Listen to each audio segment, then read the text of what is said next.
Kemi was angrily packing her bags and baggages while Ike kneels down, begging her to stay.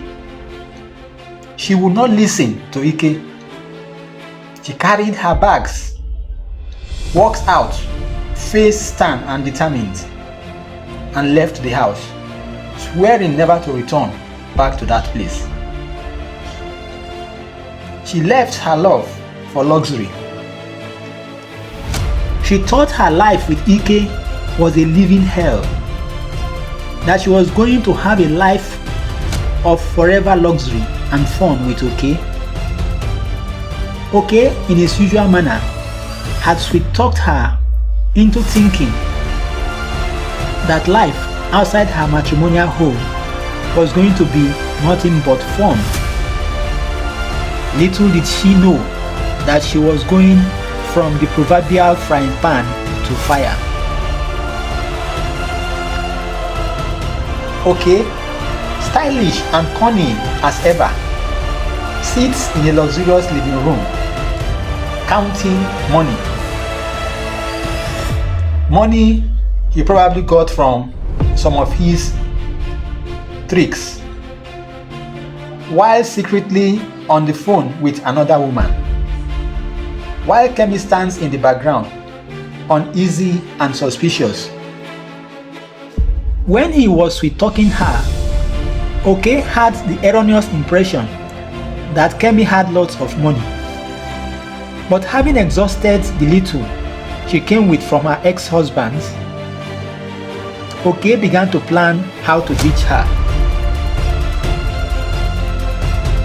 Kemi stands heartbroken outside the mansion gate, holding her handbag. Oke angrily points for her to leave, while his real wife, who has just come from abroad, stands beside him, and the guards watch in silence.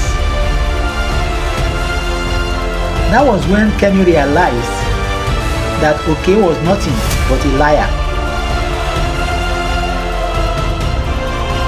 He did not give her the impression that another woman lies out there somewhere. He never for once gave her the impression that he was living on debt.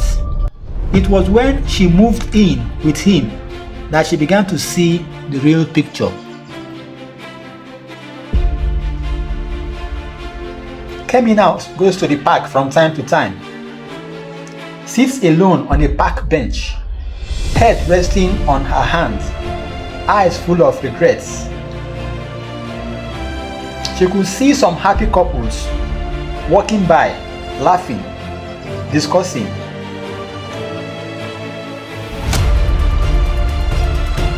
Now Oke hardly had time to sit with her and discuss issues.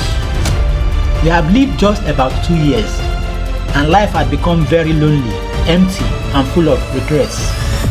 She cannot now return to her former husband. He had got another woman and has since moved on. In fact, pride will not even allow her to act along that line. She thought about her parents.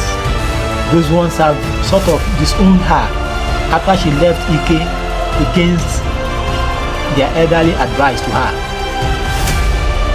Kemi knelt down in prayers in her small, modest apartment. She was tearful, but peaceful. She felt like she was lost in a very thick and endless forest. She still could not accept that all this were happening to her, not after all the promises made to her by Oke. She still believes she was in a very bad dream.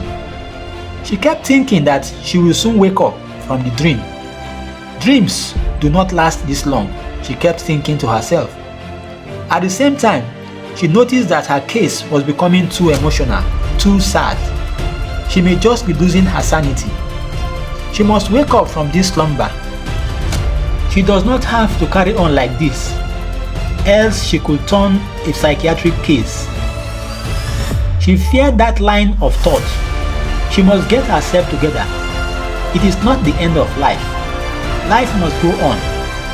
If life rejects you, you cannot reject yourself. That was one thing her mother used to cheer herself up when things go so low. Kemi knelt down for a very long time, eyes closed, face serene. She was very hopeful and resolved. If you have watched this video and you have learned a few things from the story, please give us a thumbs up, share and subscribe. You may also wish to leave your comments in the comment section of this video. Thank you for being there for us.